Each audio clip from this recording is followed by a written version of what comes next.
Je vous salue tous au nom de Jésus-Christ et je vous bénis dans le nom puissant de Jésus-Christ. Amen. Amen. Nous étions en train de parler le dimanche sur le fait d'être avantagé, le privilège que nous avons reçu de ces dieux, de faire partir de l'ordre des sacrificateurs, c'est l'ordre de Melchisedec, le roi de Salem. Le privilège que nous avons reçu de ces dieux, de faire partie de son sacerdoce pour faire l'office de la sacrificature. Hébreux chapitre 5. Nous allons aller dans notre texte de dimanche. Hébreux chapitre 5, nous allons continuer là où nous sommes arrêtés. À partir du verset 4, la Bible dit « Nul ne s'attribue cette dignité s'il n'est appelé de Dieu, comme le fit Aaron. Et Christ ne s'est pas non plus attribué la gloire de devenir souverain sacrificateur, mais il la tient de celui qui a dit « Tu es mon fils, je t'ai engendré aujourd'hui ». Comme il dit encore ailleurs, tu es sacrificateur pour toujours selon l'ordre de Melchisedec. Parole du Seigneur. Amen. 2 Amen. Corinthiens chapitre 5, verset 20, la Bible dit « Nous faisons donc les fonctions d'ambassadeurs pour Christ, comme si Dieu exhortait par nous. Nous vous en supplions au nom de Jésus-Christ, soyez réconciliés avec Dieu. » Parole du Seigneur. Amen. Père, nous te disons merci pour ce moment. Laisse que toute la gloire te revienne. Dans le nom de Jésus, que nous puissions disparaître, que toi tu apparaisses. Que nous puissions diminuer, que toi tu augmentes. Au nom de Jésus, nous avons ainsi prié. Amen. Amen. Amen.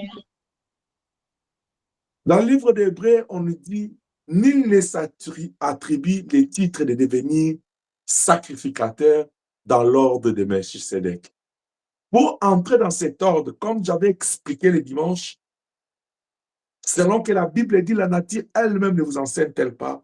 Dans ce monde, il y a des organisations professionnelles. Pour y accéder, il y a des conditions. J'avais donné l'exemple de l'ordre des psychologues. Tu ne peux pas se retrouver là-bas si tu es, par exemple, éducateur juste. Tu dois être qualifié à des conditions pour être là-bas. C'est comme ça que dans l'ordre de Melchisedec, il dit, je t'ai engendré. Quand Dieu parle à Christ, il dit, tu es mon fils. Tu es mon fils. Je t'ai engendré aujourd'hui. C'est-à-dire, pour y accéder à cet ordre-là, il y a une première condition. Il faut être son fils. Jean, chapitre 1, verset 12, il dit, à tous ceux qui l'ont reçu, à tous ceux qui ont cru en son nom, il leur a donné le pouvoir de devenir enfants de Dieu. Là, on est de nouveau. Mais pour devenir un fils, c'est tout un processus avec lui. Et qui se termine par la maturité spirituelle. Et là où nous avons parlé de la consécration, c'est-à-dire quelqu'un qui prend la décision, qui comprend l'importance de Dieu, qui a une autre considération, une autre compréhension de Dieu et qui donne sa vie à Dieu. Il comprend que ma vie, c'est pour Dieu. Je vis pour lui. Parce qu'il est mon père, je suis ton fils. Il dit, je t'ai engendré, tu es mon fils. Et dès lors que tu entres dans cette admissibilité, tu deviens admissible à l'ordre de Melchisedec. Et Dieu, qui t'a appelé, qui t'a élu, parce que tu te consacrais à lui, lui te consacre dans son œuvre. Tu deviens sacrificateur dans l'ordre de Melchisedec. Tu deviens sacrificateur de Dieu vivant. Et dans le livre des Corinthiens, Paul explique, il dit, cet ordre-là de Melchisedec, quand tu deviens sacrificateur là-bas, Dieu t'appelle maintenant ambassadeur. Il dit, nous sommes ambassadeurs de Christ. Et c'est là où j'aimerais beaucoup plus m'apaisantir. C'est là où j'aimerais que nous puissions réfléchir ensemble. dans 2 Corinthiens 5, 10, 20. Il dit, nous faisons fonction d'ambassadeur, les fonctions d'ambassadeur. Bien aimé, un ambassadeur, c'est un représentant permanent d'un État auprès de notre État étranger. Comme je l'avais expliqué le dimanche. C'est-à-dire, ton pays d'origine, si il veut se représenter ici au Canada, ou il veut se représenter en France, ou il veut se représenter dans un autre pays, en dehors de ton pays natal d'origine, il va se choisir. Le président, il va se choisir. Vous savez comment ça se passe? Il va se choisir une personne de confiance. Il l'envoie là-bas. C'est celui-là qu'on appelle ambassadeur. Donc, il lui donne cette fonction-là, cette tâche, cette responsabilité, pas seulement de représenter le président comme autorité morale d'une nation, mais il représente toute une nation. C'est-à-dire, un ambassadeur, c'est un représentant permanent d'un État auprès d'un État étranger. C'est-à-dire, tout l'État qui fait fonction, il accomplit cette mission, il porte cette responsabilité. Il a cette charge d'engager l'État, de représenter l'autorité morale de cet État-là. Parce que c'est un représentant permanent. Jusqu'à ce qu'on va lui retirer les titres-là. Maintenant, Paul est en train de nous comparer à l'ambassadeur de ton pays dans un autre pays. Ce qui est normal. Parce que le Seigneur fait de nous, ou il fait de toi qui m'entends. Le Seigneur a fait de toi, ou bien il veut faire de toi. J'aimerais dire à quelqu'un, tu es un ambassadeur ou tu dois être un ambassadeur. J'aimerais dire à quelqu'un, tu es un ambassadeur ou tu dois devenir un ambassadeur du Christ. Tu dois comprendre que l'appel que tu as reçu, l'élection que tu as reçue, la Bible dit beaucoup sont appelés, peu sont élus. Dans le livre de Luc, chapitre 6, là où nous avons lu les dimanches 12 à 13, on nous dit, après cela, il choisit 12 parmi les disciples qu'il appela apôtres. C'est-à-dire, parmi ceux qui s'étaient appelés comme disciples, il va aller élire 15. Ce sont là les paix qui étaient élus. Et il a confié la mission d'ambassadeur pour aller les représenter partout. Toi qui m'entends, tu as reçu la confiance de Dieu. Tu as reçu la mission. Tu as reçu ce titre-là d'ambassadeur. Voilà pourquoi nous disons faire partie de l'ordre de Melchisedec, faire partie de la sacrificatrice de Dieu, c'est un privilège. Est-ce que je parle à quelqu'un? Amen. Amen. Parce que tu es en train d'être revêtu d'un pouvoir, d'une autorité, de représenter Dieu dans un pays étranger.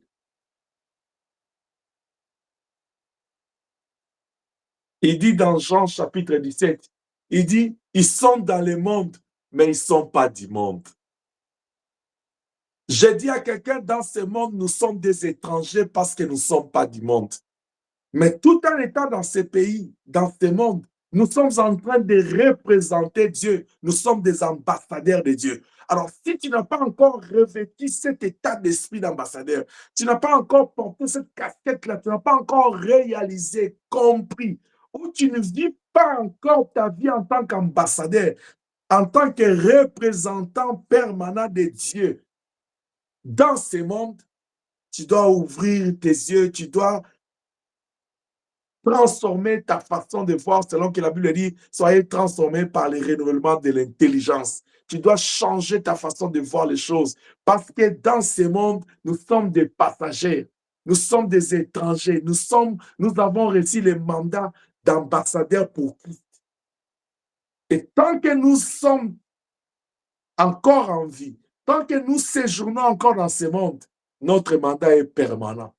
Jusqu'à ce que la trompette va sonner. La Bible dit les morts en Christ vont ressusciter premièrement et les vivants en Christ seront transformés en un clin d'œil. Ils vont rejoindre les seigneurs de gloire dans les airs pour aller dans la fête de la noce de l'époux. Alléluia. Amen. Nous sommes des ambassadeurs de l'ordre de Melchisedec. Dans cet ordre-là, il nous a choisi, il nous a appelés pour nous confier cette tâche de les représenter dans ce monde. C'est pourquoi, quelque part, Paul est en train de dire aux chrétiens, il dit, vous êtes une lettre que j'ai écrite. C'est-à-dire, la lettre là que Paul a écrite, c'est la parole de Dieu. Il a écrit des choses dans leur vie. Quand on voit ces chrétiens, on voit Paul. Quand on voit Paul, on voit Dieu. Voilà pourquoi dans Antioche, quand on a vu les disciples, on a compris que non, ils se comportaient comme Christ. Et on ne pouvait pas se retenir. Les peuples de cette ville-là ou de ce village-là, ils ont qualifié les disciples directement des chrétiens parce qu'ils ont vu en eux, ils ont lu en eux la nature de Christ, l'attitude de Christ, les comportements, la façon de vivre de Christ. Il dit non, ils font comme celui-là. Parce que les disciples-là d'Antioche étaient des vrais ambassadeurs. Mais est-ce que si on regarde ma vie, si on regarde ta vie, si on regarde ta maison, on regarde ta famille, on regarde l'Église du Seigneur aujourd'hui comme épouse, est-ce que nous représentons le Seigneur en tant qu'ambassadeur? Est-ce que nous faisons office des sacrificateurs selon l'ordre de Melchisedec, le roi de Salem? Est-ce que nous faisons preuve des serviteurs, des sacrificateurs selon l'ordre d'Élohim? Est-ce que nous pouvons encore regarder nos vies ce soir et Dieu peut être content qu'il a envoyé des serviteurs, il a envoyé des ambassadeurs dans ce monde qui les représentent valablement. C'est pourquoi le Seigneur, tout étant jeune, il a compris qu'il devait corriger les choses dans l'esprit de ses parents, dans l'esprit de tous ceux qui les entouraient. Pendant que tout était fini au temple, il est resté afin de faire preuve d'un ambassadeur du Seigneur. Et quand ses parents sont venus, il dit, nous te cherchons. Il dit, ne savez-vous pas que je porte un ministère, un titre d'ambassadeur et je dois m'occuper des affaires de mon Père. Parce que j'ai la mission, ici dans ce monde, je suis étranger, mais je suis un ambassadeur. Est-ce que quelqu'un peut dire là où il est, je suis ambassadeur de Jésus-Christ? Je suis ambassadeur de Jésus-Christ. Tu es ambassadeur de Jésus. Tu dois les représenter valablement. Parce que le dimanche, nous avons dit, c'est un grand privilège. C'est une grâce, c'est une faveur particulière, spéciale, d'être appelé serviteur dans l'ordre de Melchisedec. Nous avons démontré en passant un avantage. Quand nous avons parlé d'Esther devant son oncle, il dit, je ne peux pas, personne ne peut accéder devant le roi. Mais nous avons démontré comment est-ce que les serviteurs pouvaient accéder dans la présence du roi, plus que même la reine, parce qu'ils faisaient fonction de servir dans la sacrificature du roi, si je peux le dire, dans le palais royal. Et nous, en tant que serviteurs de Dieu, en tant qu'ambassadeurs du Seigneur, nous avons cette grâce, ce privilège-là, de représenter le Dieu Tout-Puissant dans ce monde, le Seigneur de gloire dans ce monde. Quelle joie! Quelle gloire, quel privilège, bien-aimé, d'être consacré ambassadeur de Dieu Tout-Puissant. Est-ce que je parle à quelqu'un? Amen. Le Seigneur Amen. fait de toi, pouvait faire de toi son ambassadeur. Parce que déjà avant de devenir ambassadeur, qu'est-ce qui se passe? Déjà, tu as reçu le pouvoir de devenir ton enfant. Quand tu es né de nouveau là, tu reçois le pouvoir de devenir enfant de Dieu. Jean 1,12. Ça, c'est un avantage. Quand tu crois, la Bible dit à tous ceux qui ont cru, à tous ceux qui ont reçu ta parole, qui ont accepté cette parole, selon Apocalypse 3,20, quand nous ouvrons les cœurs, il entre en nous, il fait de nous ses enfants. Ça, c'est un avantage de recevoir Christ, de naître de nouveau. Maintenant que nous sommes nés de nouveau, maintenant que nous avons grandi, comme je l'ai dit au début, que plus nous grandissons, il va témoigner et dire, celui-ci est mon fils que j'ai engendré. J'ai engendré par quoi? Par la parole. C'est la nouvelle naissance, ce n'est pas une naissance de la chair et du sang, mais c'est la naissance de l'esprit. Or, l'esprit travaille par la parole. Le Seigneur Jésus est né par l'Esprit au travers de la parole. La parole a été donnée à l'ange, Marie a créé cette parole et l'Esprit a donné naissance. C'est de la même manière que nous recevons la parole de Dieu au travers de l'Esprit qui est libéré dans la prédication. Nous recevons cette parole et cette parole travaille à nous, fait que nous puissions naître de nouveau. Est-ce que quelqu'un me comprend? Amen. C'est déjà la Amen. que nous avons dans la nouvelle naissance. Et en dépit de cet avantage, le Seigneur vient encore nous donner cette occasion-là de devenir. Parce que quand nous sommes enfants de Dieu, nous avons des choses, des privilèges en tant qu'enfants de Dieu. Dans Romains, il dit, dans Romains chapitre 8, vers le verset 17, il dit, nous sommes héritiers de Dieu et co-héritiers avec Christ. Le fait que tu es devenu enfant de Dieu, il te donne l'avantage de devenir son héritier. Il te donne l'avantage d'hériter avec Christ ensemble. Maintenant que tu as compris le privilège d'être enfant, Dieu ne veut pas que tu t'arrêtes là. Il dit, je veux faire de toi maintenant mon ambassadeur. Comme tu es enfant de Dieu là, c'est toi qui dois représenter ton Père valablement. Est-ce que je parle à quelqu'un? C'est toi qui dois représenter le royaume, ton royaume, parce que c'est votre royaume. Ton Père est roi, toi tu es prince. Alors c'est toi qui dois représenter cela valablement. Vous savez, quand un prince se déplace, on le reçoit avec les honneurs comme son père, comme le roi dans un autre pays. Parce qu'il est l'enfant du roi. Il a ce pouvoir-là d'être enfant de la race royale, de la lignée royale. C'est ce que tu es, c'est ce que je suis. Parce que nous sommes nés en Christ, nous avons ce pouvoir-là par adoption. Romains chapitre 8, verset 14 à 17. Il dit, nous avons reçu ce pouvoir-là par adoption, Dieu nous a adoptés. C'est pourquoi l'Esprit nous pousse à crier Abba, pour dire, il est notre Père. Je dis à quelqu'un ce soir, Dieu est ton Père. Et toi, tu es son enfant. Et il veut que tu deviennes son fils parce qu'il t'a engendré. Maintenant que tu deviens son fils, sois dans la joie. Parce qu'il ne veut pas que tu t'arrêtes à être un fils, mais il veut que tu deviennes son ambassadeur dans l'ordre d'Élohim. Amen. Alléluia. Amen. Parce qu'en tant qu'ambassadeur, Dieu nous donne le pouvoir par délégation. En tant qu'enfant, nous avons droit à l'héritage. Nous devenons héritiers de Dieu et co-héritiers de Christ. Mais en tant qu'ambassadeur, nous avons le pouvoir par délégation. C'est-à-dire, ce que Dieu devait faire, il nous confie le pouvoir d'aller le faire. Et Dieu n'a pas commencé maintenant. Allez-y dans Exode chapitre 3. Vous allez voir à partir du verset 9 à 10, Dieu dit à Moïse, il dit, je suis descendu pour délivrer mon peuple. Après, il dit à Moïse, je t'envoie. C'est-à-dire, Dieu, quand il venait là, lui-même, il venait pour délivrer. Mais quand il choisit Moïse, il déploie sa force.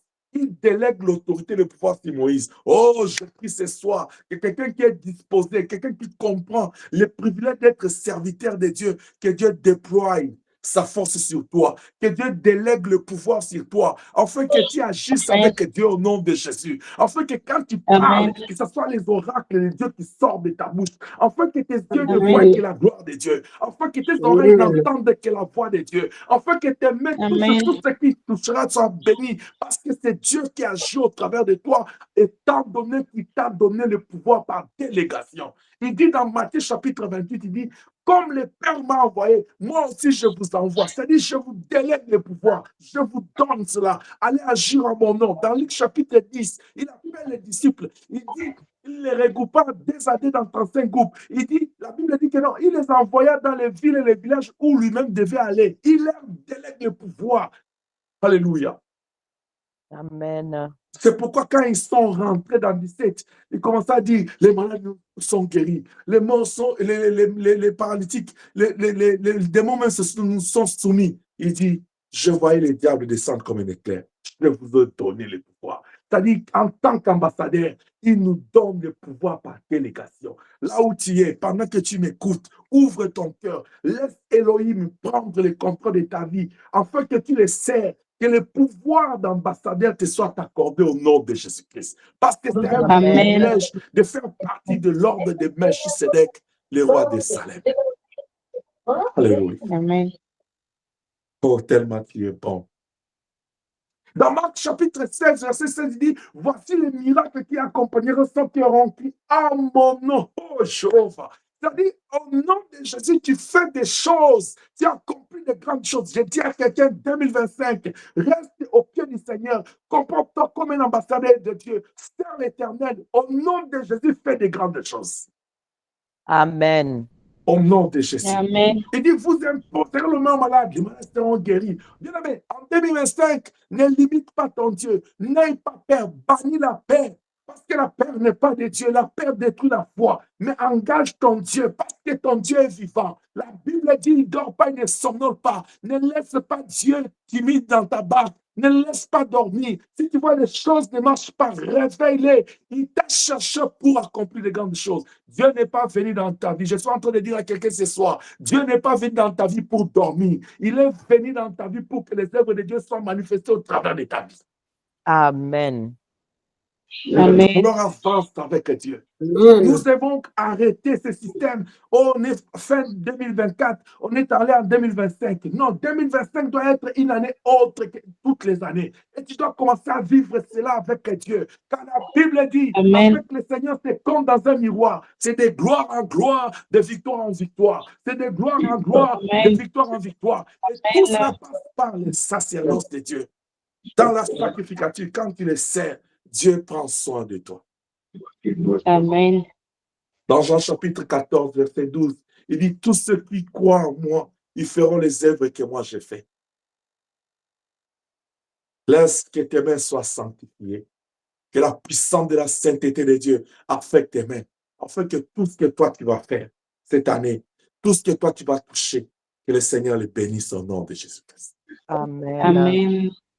Oh, je Amen. prie le Dieu de la grâce. Celui qui avait besoin que de 5 pains et 2 poissons pour nourrir une multitude, qui prend les pains que tu as là, les moindres que tu as. Celui qui avait pris une pierre pour renverser Goliath, qui prend la petite force que tu as. Celui qui était allé voir la veuve de Sarepta, qui n'avait que un poignet de farine avec un peu d'huile, qu'il puisse se fructifier, multiplier, faire prospérer ce que tu as, parce que tu es son serviteur. Au nom de Jésus. Amen. Amen. Alors, je suis en train de Amen. prier ce soir que le Seigneur fasse descendre l'intelligence au sein de l'Église, surtout sur nos enfants. Je prie sur tous les parents, la sagesse de Dieu, afin que nous puissions avoir un esprit bien éclairé pour avancer, pour réussir, pour ne pas tâtonner, mais que le Seigneur te conduise, parce que la Bible dit qu'éternel, il sera avec toi à l'aller comme au retour. Parce qu'il a dit, il ne t'abandonnera pas, il ne te délaissera jamais. Que dans tout ce que tu vas faire cette année, qu'il soit l'éclairage, la lumière qui te conduit. Au nom de Jésus. Amen. Amen. C'est-à-dire, un ambassadeur, c'est un représentant de Dieu. Tu, en tant qu'ambassadeur, tu représentes Dieu dans ce monde. Parce que tu es passé du titre d'enfant. En tant qu'enfant, tu as eu la grâce d'être héritier de Dieu et co-héritier avec Christ. Maintenant, au-delà de ça, Dieu veut encore t'ajouter un autre titre, son ambassadeur. C'est-à-dire, il te donne le pouvoir par délégation. C'est pourquoi tu peux te lever comme ça, tu dis, au nom de Jésus-Christ, sois guéri. Tu vois la personne être guérie. Des fois, quand je suis notre comportement, nous, en tant qu'hommes de Dieu, des fois, je n'aime pas parler de ces choses, mais ça me dérange des fois. Quand quelqu'un pense que non, s'il y a un problème, il dit, viens, je vais t'aider, viens, je vais te guérir, te délivrer. Viens, non, c'est la puissance de Dieu. Je pense que peut-être c'est la forme de l'expression qui n'est pas correcte. Je voudrais même que l'état d'esprit soit corrigé, parce que c'est par délégation que nous avons ces pouvoirs. Il faut que nous puissions disparaître, que Dieu apparaisse au nom de Jésus. Amen. L'ambassadeur de Christ, c'est quelqu'un qui est élevé dans l'hiérarchie diplomatique. C'est-à-dire, un ambassadeur, par définition, c'est aussi une personne qui est élevée dans l'hiérarchie diplomatique. C'est-à-dire quoi? C'est-à-dire, on est dans la diplomatie. On est dans l'ambassade, comme le bureau là, comme un ticket. Et dans cette ambassade, il y a beaucoup de personnages là-bas ou de personnalités. Mais quand on parle de l'ambassadeur, c'est-à-dire on voit celui qui a élevé au-dessus de tout le monde, celui qui est comme le chef, la tête de cette équipe-là diplomatique. Alléluia. Amen. C'est-à-dire quand Dieu t'appelle, il m'appelle ambassadeur. Dieu, il te considère comme étant élevé. Oh, Genèse chapitre 12, il dit à Abraham, sors de tout, de ta famille, de ton clan, sors. Je vais te rendre un ambassadeur. Je vais t'élever au-dessus de tout. Dans l'ambassade, là, c'est toi qui seras connu. C'est pourquoi aujourd'hui, on parle d'Abraham, le père de la foi. C'est-à-dire, s'il y a les hommes de foi, c'est Abraham qui est l'ambassadeur de la foi. Oh, que Dieu t'élève là où tu es. Que tu sois l'ambassadeur dans ton domaine au nom de Jésus. Amen. Que Dieu te lève là où tu es. Amen. Que tu sois l'ambassadeur dans ton ministère au nom de Jésus-Christ. Amen. Que Dieu te lève là où tu es. Que l'esprit de l'élévation t'affecte. Qui te Amen. localise là où tu m'entends ce soir. Amen. Quand tu m'écoutes, si tu crois, tu verras la gloire de Dieu. Que le Seigneur te... Amen. Alléluia. La Bible dit, de la poussière, il prend l'indigent. Il le fait asseoir parmi les grands. C'est-à-dire, si on prend un pays plus pauvre du monde, ce pays-là, il peut envoyer son ambassadeur aux États-Unis.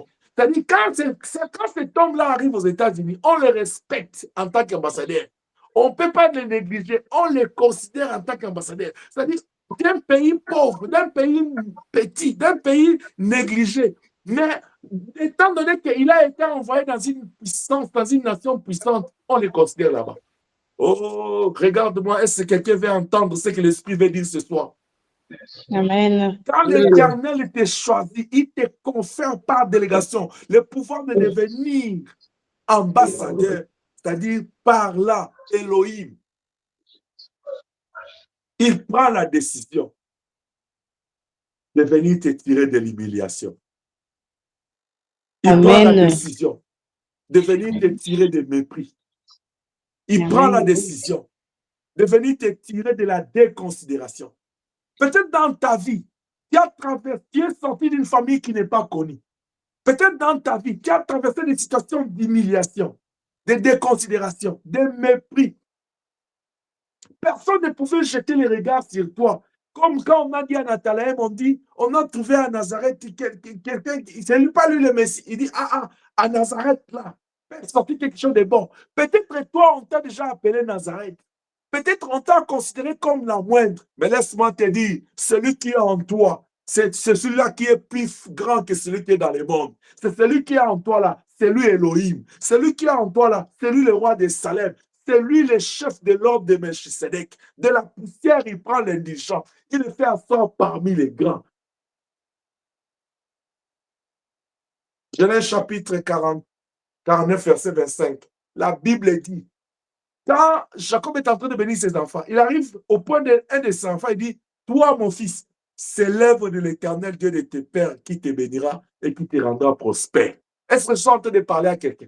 Amen. Beaucoup de gens pensent que servir Dieu te rend pauvre ou bien te rend misérable. C'est pourquoi d'autres personnes, ils ont pris le service de Dieu comme étant un moyen de s'enrichir. C'est-à-dire, au lieu d'attendre le salaire de Dieu, et il se paye lui-même. Mais laisse-moi te dire, il est écrit dans la parole de Dieu, à moi la rétribution, à moi la vengeance. Laisse Dieu te payer. Parce que quand Dieu paye, il paye bien. Amen. Amen.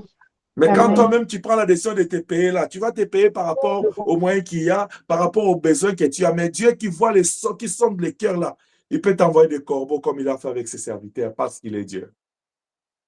Amen. Oui. Alors de Melchisedec, le Seigneur bannit ton humiliation. Il bannit la déconsidération que tu étais l'objet. Il bannit le mépris des hommes. Il bannit le mépris. Il y a des gens comme ça, ils sortent d'une famille méconnaissable, même pas reconnu à sa famille. Mais le Seigneur l'a rendu grand parce qu'il sait Melchisedec, roi de Salem. Dans l'ordre de Melchisedec, le Seigneur va bannir le mépris même de tes collègues. On te regarde comme ça, on te méprise parce que tu es noir. parce que tu n'as pas de diplôme de maîtrise et de doctorat, parce que tu as à peine là un diplôme de secondaire, parce que tu parles à peine anglais, à peine français, parce que tu n'es pas capable. Mais le Seigneur de gloire, le roi de Salem, il va t'élever. Il dit, mon serviteur s'élèvera, il montera, il s'élèvera plus haut. Alléluia. Amen. Amen. Amen. Tu peux aller dans le livre de Philémon. Écoute ce que Paul est en train de dire à Philémon, dans Philémon chapitre 1. Tu peux lire à partir du verset 8 jusqu'au verset 22, mais moi je vais juste choisir quelques textes et je vais sauter. Philémon. Il y a quelqu'un là qui demande, pasteur, Philémon, c'est où? Tu as l'habitude de lire seulement où? Philémon chapitre 1. À partir du verset 8. Paul dit, c'est pourquoi, bien que j'aie en Christ toute la liberté de te prescrire ce qui est convenable. Écoute ce que Paul dit à son fils, Philémon. Il dit, malgré que je suis père et que j'ai la liberté en Christ de te prescrire tout ce qui est bon pour l'Église, de te donner les directives. Il dit, malgré que j'ai cette liberté, il dit, c'est de préférence au nom de la charité que je t'adresse une prière. C'est-à-dire, quand il dit je t'adresse une prière là, il dit je t'adresse une demande. Paul avait le droit de lui donner les instructions. Mais rendu à un moment donné, il commence à faire des demandes à ses propres enfants parce que il y a la considération. Pourquoi il commence à considérer ses enfants? Parce qu'ils sont serviteurs dans l'ordre d'Élohim. Parce que lui aussi, il est serviteur dans le même ordre d'Élohim. Et dans cet ordre-là, il y a la considération. Alléluia. Amen. Amen. Où est cette histoire? Amen. Je suis grand. Toi, tu es petit. Non, regarde un père comment il valorise son enfant. Oh, je prie le Seigneur. Même quand vous serez devenus puissants plus que moi, parce que je le souhaite, que je reste garde toujours l'amour et la considération que j'ai pour vous, mes enfants. Parce que vous êtes l'empreinte de mon ministère. Que Dieu vous bénisse. C'est pourquoi je vous aime beaucoup au nom de Jésus-Christ. Amen. Vous avez Amen. une grâce d'avoir un père qui vous aime beaucoup. Amen. Amen. Amen. Paul parle à son fils, Philémon dit, j'avais les droits. Écoute, toi qui m'entends là, j'ai les droits par ma position en tant que berger de donner les ordres. Mais des fois, je viens te demander, te prier. Ça, c'est la culture de l'ordre de Melchisedec. Parce que dans cet ordre-là, quand un père donne naissance à un enfant, il le considère et dit, ça, c'est le fruit de mes entrailles. Écoute, j'aime beaucoup Paul quand il parle au Philémon. Et c'est pourquoi je t'exhorte, toi qui m'entends, aie l'habitude de te jouir, de trouver ton plaisir dans les enfants que tu donnes à Dieu. Même dans les enfants que nous donnons dans nos familles. Nous devons nous trouver en elles, avoir le plaisir d'échanger avec eux, avoir le plaisir de partager avec eux la grâce. Pas toujours nous mettre en position de supériorité, en position de force, parce que c'est ça ce qui s'est fait. Je sais que Dieu t'a donné la grâce de devenir grand. Surtout que beaucoup aiment beaucoup le verset qui dit « Un disciple n'est pas plus grand que son maître ». Le fait que Paul considère son fils, cela n'a pas remis en cause qu'il est Paul. D'ailleurs, c'est ça la grandeur, c'est ça même la maturité. Parce que Paul est en train de voir comment il a transféré la semence à son enfant. Que Dieu nous bénisse. Amen. Amen. Il dit, je t'adresse une prière. Étant ce que je suis, alléluia, Paul, vieillard et de plus maintenant prisonnier de Jésus-Christ. Je te prie pour mon enfant que j'ai engendré étant dans les chaînes. Il est en train de faire une demande à Philémon pour un autre enfant. Il dit que j'ai engendré dans la souffrance, dans les chaînes. Il dit c'est Onésime. Alléluia. Je suis en train de parler à Onésime ce soir. Écoute ce que la Bible te dit. Dans l'ordre de Melchisedec, il dit ceci. Autrefois, t'as été inutile.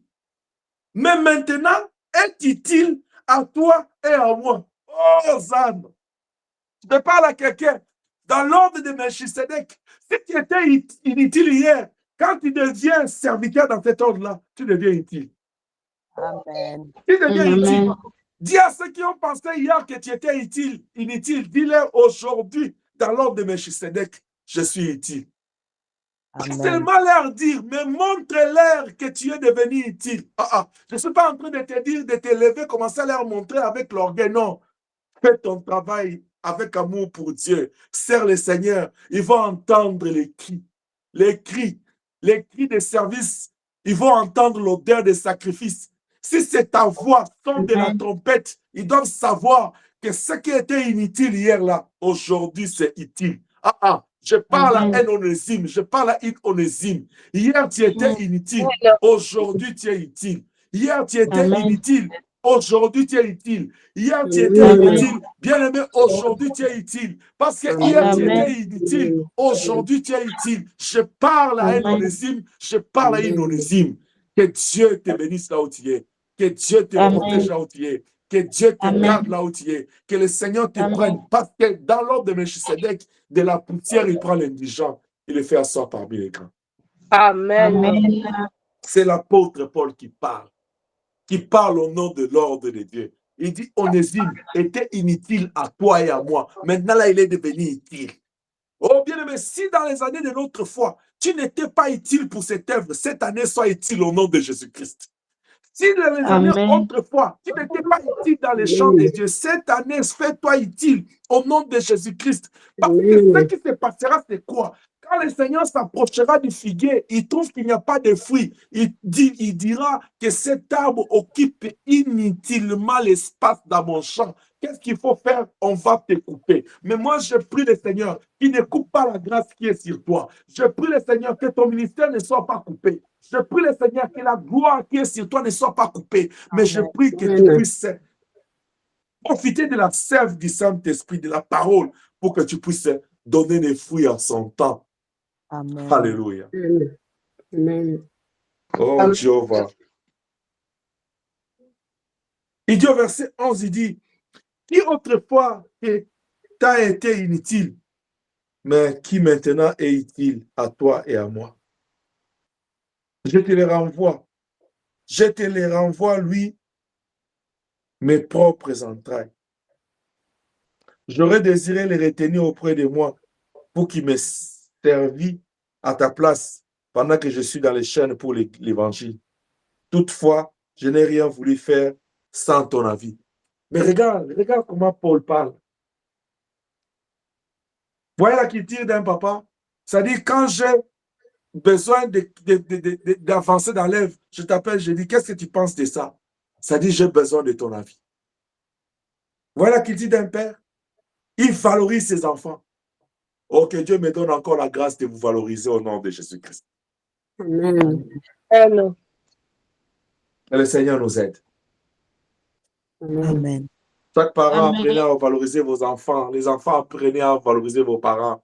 Parce que ça, c'est la culture de l'ordre de Melchisedec. Si tu fais partie de cet ordre-là, vas-y là-bas. J'aimerais dire à quelqu'un, si tu sors d'une famille méconnue, en Christ, tu seras connu au nom de Jésus-Christ. Amen. Amen. Parce que le Dieu, Elohim, c'est lui le créateur. Si tu restes à ses pieds, il va te valoriser. Et je prie que le Amen. Seigneur te valorise en 2025 au nom de Jésus-Christ. Amen. Amen. Je vais terminer ce soir en te disant une autre définition de l'ambassadeur. On dit c'est un officier d'un prince. Jean chapitre 6, verset 67. Il dit, n'est-ce pas moi qui vous ai choisi, mais l'un de vous est un démon. Un ambassadeur, c'est un officier d'un prince. Nous sommes des ambassadeurs parce que nous sommes des officiers de Dieu. Nous sommes des serviteurs des rois des rois. Si un ambassadeur dans ce monde, c'est un officier d'un prince, nous sommes des serviteurs des rois des rois. Il nous a appelés, il nous a consacrés dans sa mission pour que nous puissions les servir. Vous comprenez? Pourquoi être un serviteur de Dieu, être sacrificateur dans l'ordre de Melchisedec, dans l'ordre de Elohim, c'est un privilège. Est-ce que je suis en train de parler à quelqu'un? Est-ce que quelqu'un est dans la joie d'être enfant de Dieu, d'être serviteur? Est-ce que quelqu'un est en train de comprendre que cette année, il doit valoriser son ministère? Amen. Oh, la Bible dit dans Romains, qu'est-ce qui me sépare de l'amour de Dieu? L'amour de Dieu fait que Dieu a fait de nous ses enfants. en tant qu'enfant, nous avons la grâce de devenir héritier et co-héritier avec Christ. Mais il ne s'arrête pas là. L'amour monte encore dans son cœur. Il dit non, non, je vais le déployer sur eux, tout mon amour. Je vais déployer ma force sur eux. Il fait de nous ses ambassadeurs. Il fait de nous ses officiers, ses serviteurs, pour que nous puissions servir des gloires de Dieu dans ce monde. Alors, dis-toi, si la gloire de Dieu est bannie, c'est à cause de toi, c'est à cause de moi. C'est à cause de l'Église, parce que nous ne faisons rien. Nous prenons soin de notre corps. La Bible dit la chair ne sert à rien. Nous avons le temps pour aller étudier, pour aller travailler, pour aller. Nous nous soucions de quoi manger, de quoi nous vêtir. Pendant que la Bible dit ne vous souciez pas de ça, parce que même la fleur du champ est toujours bien vêtue, mais il ne travaille pas. Même l'oiseau du ciel mange tous les jours, mais il ne travaille pas. À combien plus forte raison, toi, créé à l'image de Dieu, toi, son serviteur. Il est temps pour toi de donner, de laisser la place à Elohim, le roi de Salem, de régner dans ta vie. Il est temps pour toi de dire, Fata, mon ministère, ouvre-toi. Il est temps pour toi de libérer la grâce de Dieu, parce qu'en toi, il y a quelque chose. Je dis à quelqu'un, en toi, là, il y a quelque chose. Dis ça dans ta langue. En moi, il y a quelque chose. Dis ça dans ta langue. Dans ta langue, dans ton cœur, là. Si tu peux même ouvrir le micro pour que ça fasse du bruit, dis ça dans ta langue. En moi, il y a quelque chose de Dieu. Mais je ne t'entends pas, je vais entendre le bruit. Dis ça, ouvre-moi le micro, dis ça dans ta propre langue. En moi, il y a la chose de Dieu. Minha coisa de Deus. Est-ce que tu le dis avec conviction ou bien tu le dis pour que papa a demandé? Non, non, non. Je veux que tu restes réaliste en toi là. Tu es ambassadeur. Tu as la chose de Dieu. C'est cette chose de Dieu là qui doit bouger. Ne touche pas ça. Le monde va te connaître au travers de la chose de Dieu là. Chacun a quelque chose qui doit saisir, que ça doit exploser. C'est cette chose de Dieu là que ça doit exploser en toi. En toi, il y a la chose de Dieu. Amen. C'est ici l'opportunité que Dieu nous accorde, enfants de Dieu. Amen. De mettre en valeur ou de remettre en valeur. De mettre en valeur ou de remettre en valeur la grâce que Dieu nous accorde d'être ses serviteurs. Dieu veut nous séparer de la médiocrité. Dieu veut nous séparer du mépris. Il veut nous séparer de la désolation. Le Seigneur veut nous séparer de ça. Parce que Dieu, il veut nous lancer dans son champ. Le Seigneur veut nous lancer dans son champ. C'est pourquoi il dit à Pierre dans Matthieu chapitre 4, 19, il dit, « Suis-moi, dorénavant tu seras pécheur d'hommes. » Donc Dieu les prend, il les jette dans son champ. Il les jette dans son champ. Quelqu'un peut entendre la voix comme l'ange a parlé à Marie. Marie dit, je suis une femme fiancée, je n'ai pas connu d'homme. Comment cela va s'il t'est passé? Il dit, l'ombre du Très-Haut, tu seras couvert de l'ombre du Très-Haut. La puissance de Dieu, tu seras rempli de la puissance de Dieu. Quand elle a entendu ça, il dit, je suis sa servante qui me soit fait sur sa volonté. Qu'est-ce que toi tu te dis pendant que tu entends ce soir que c'est un grand privilège de faire partie de l'ordre d'Élohim? Pendant que tu entends ce soir, c'est un grand privilège de se servir Dieu parce qu'il te tire du mépris, de la médiocrité. Et il veut te lancer dans son œuvre. Je vais terminer avec un passage. Proverbe chapitre 16. Allons vite en Proverbe. Chapitre 16. Est-ce que tu es avec moi? Amen. Amen. Versets 27 à 33.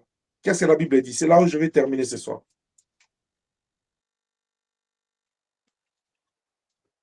Proverbe 16, 27 à 33. La Bible dit, l'homme pervers prépare les malheurs.